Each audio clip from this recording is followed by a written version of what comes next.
Dominus vobiscum. Sequentia Sancti Evangelii secundum Luca.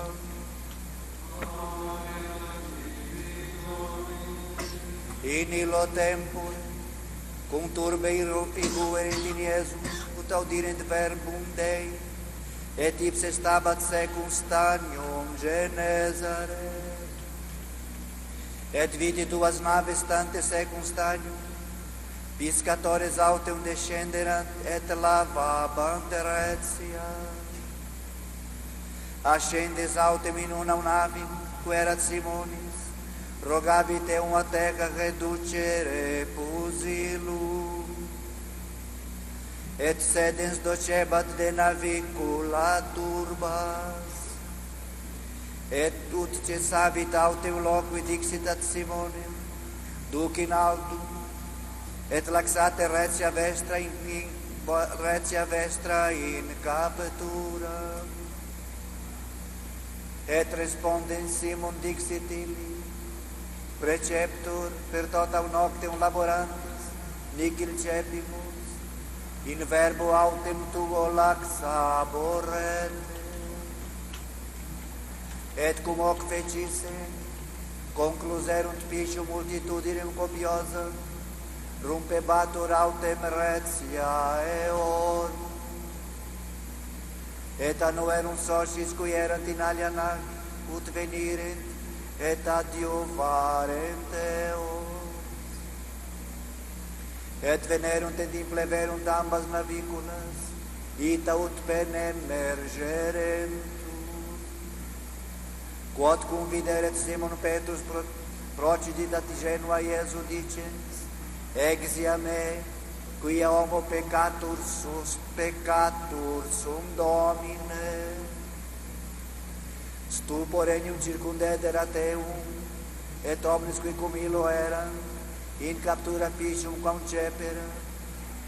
Similiter autem Iacobum et Ioannem filios Zebedei, qui erant soci Simonis.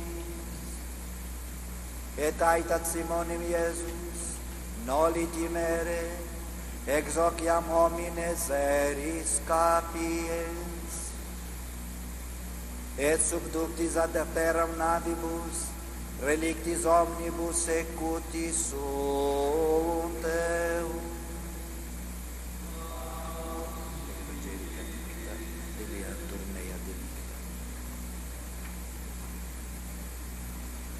Naquele tempo, a multidão, para ouvir a palavra de Deus, comprimia-se à volta de Jesus quando ele estava ao pé do lago de Genezaré. Viu então paradas na margem do lago duas barcas, cujos pescadores tinham descido e estavam a lavar as redes.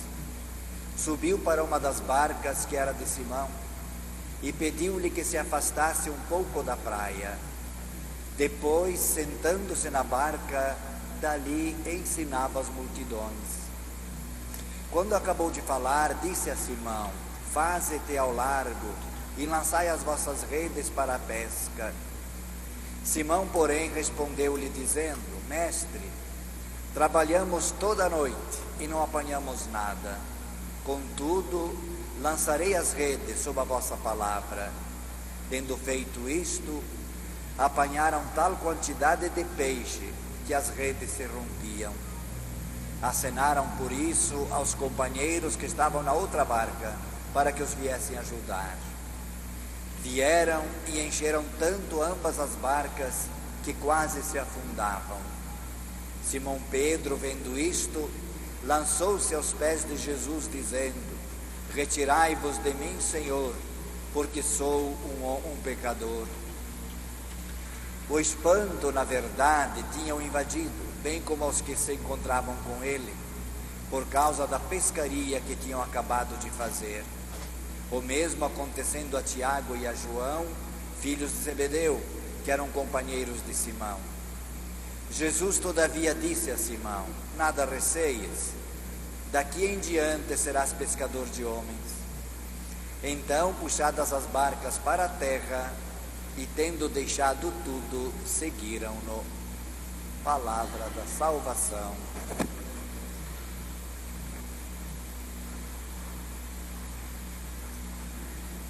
Meus amados irmãos e irmãs no Senhor, dizia Santo Agostinho: Deus que te criou sem ti, não te salvará sem ti. Isto é, será necessário que cada um de nós cumpra a sua parte. Exatamente naquele sentido em que nos escreve São Paulo dizendo: eu completo na minha carne o que faltou à paixão de Cristo. Tantas vezes meditamos isto, mas nunca é demais lembrar. Paulo não quer dizer de maneira alguma que a paixão de Cristo em si, objetivamente falando, fosse imperfeita de alguma maneira, a tal ponto que nós tivéssemos que fazer mais alguma coisa para completá-la. Não. Esta parte que nós completamos na paixão de Cristo é a nossa parte. Aí está o que diz Santo Agostinho: Deus que te criou sem ti, não te salvará sem ti. Esta parte nós temos que fazer, uma vez que temos certeza que Deus fez muito mais do que precisava para a nossa salvação.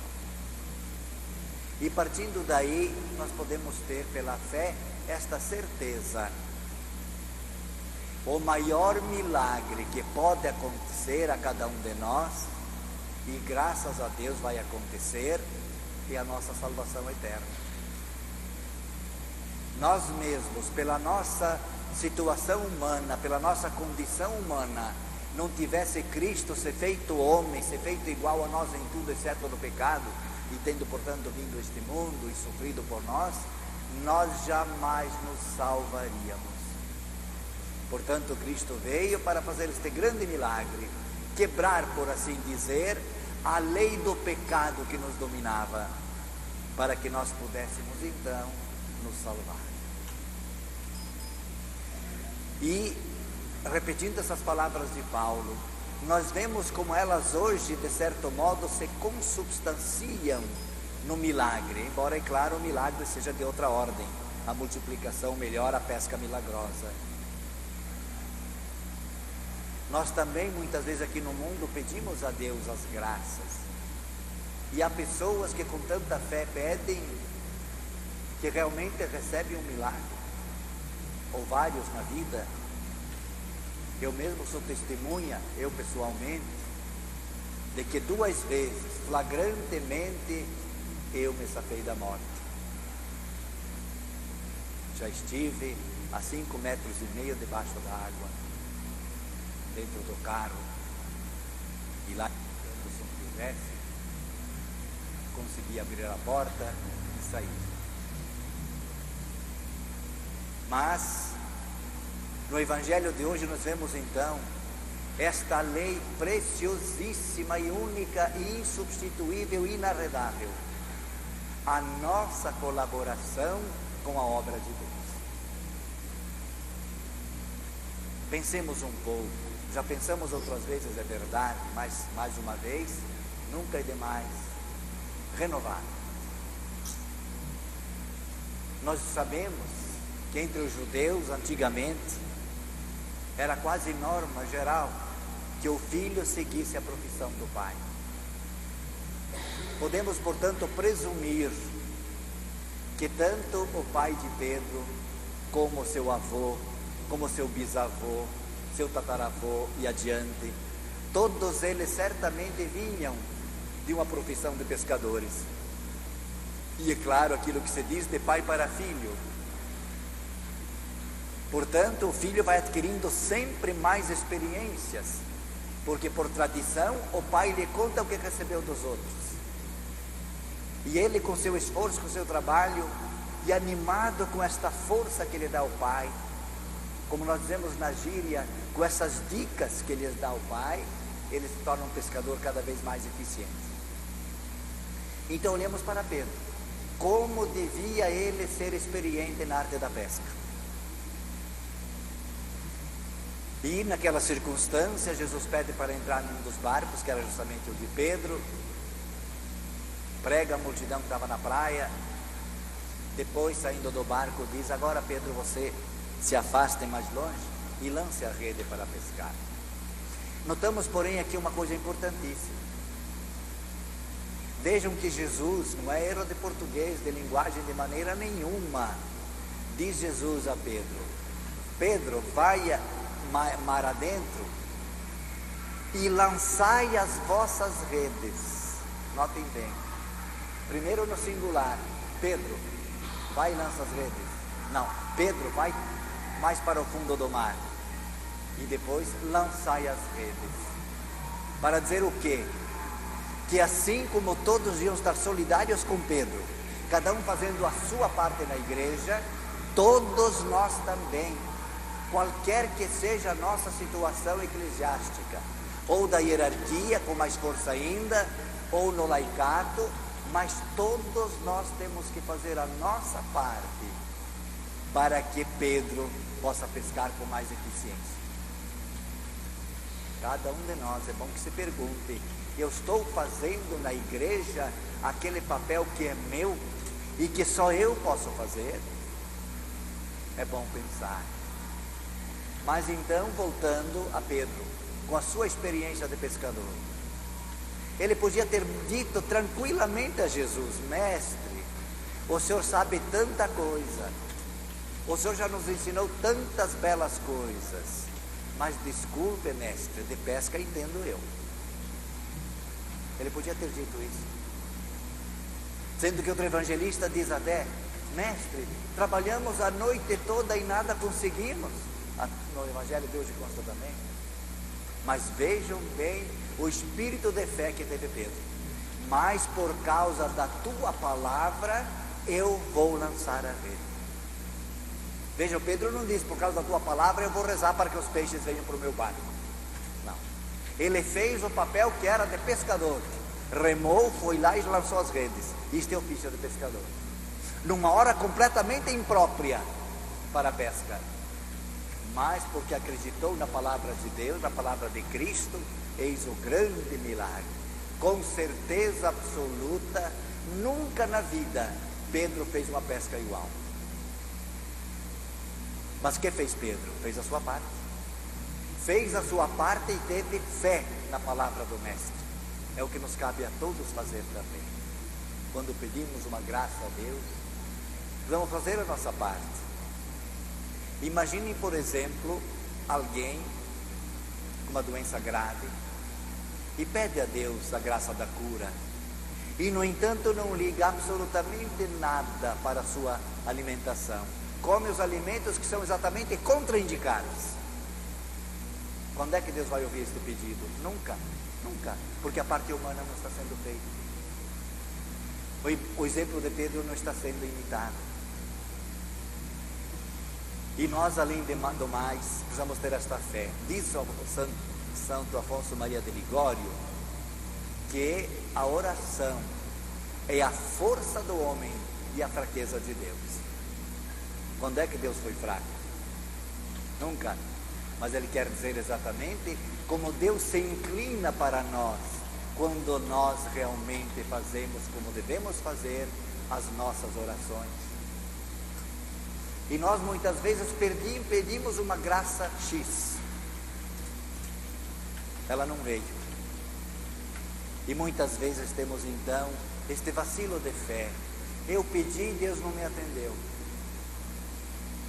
Muitas vezes até neste mundo vamos ver que na hora certa Deus nos atendeu, nem que seja depois do pedido que fizemos, mas na eternidade nós vamos ver com certeza que sempre que nós pedimos com fé uma coisa a Deus, se Ele não nos deu a graça expressamente pedida, Ele nos deu outra, e em geral muito mais importante e muito mais útil para a nossa salvação.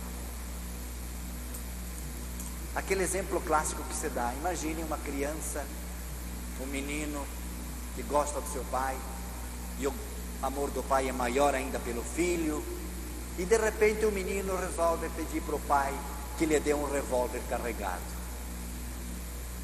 Quando é que o pai vai dar esse presente? Nunca, nunca, para que não aconteçam desgraças, porque aquele pedido não faz bem ao filho.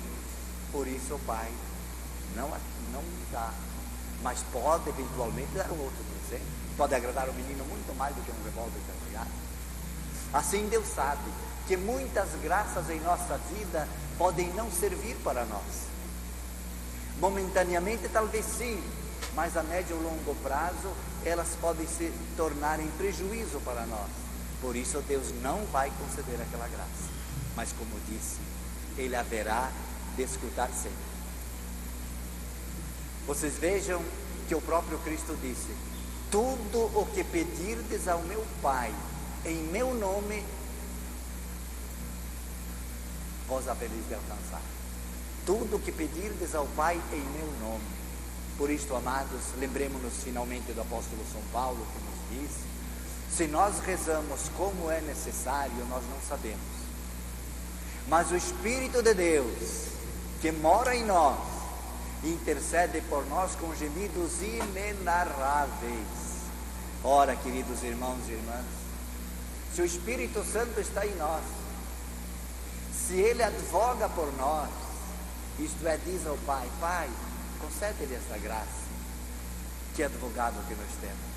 Aliás, o próprio Cristo disse: eu vou ao Pai, mas não fiqueis tristes, porque eu vos vou mandar um outro advogado, o Espírito Santo, que Ele virá e ficará convosco para sempre.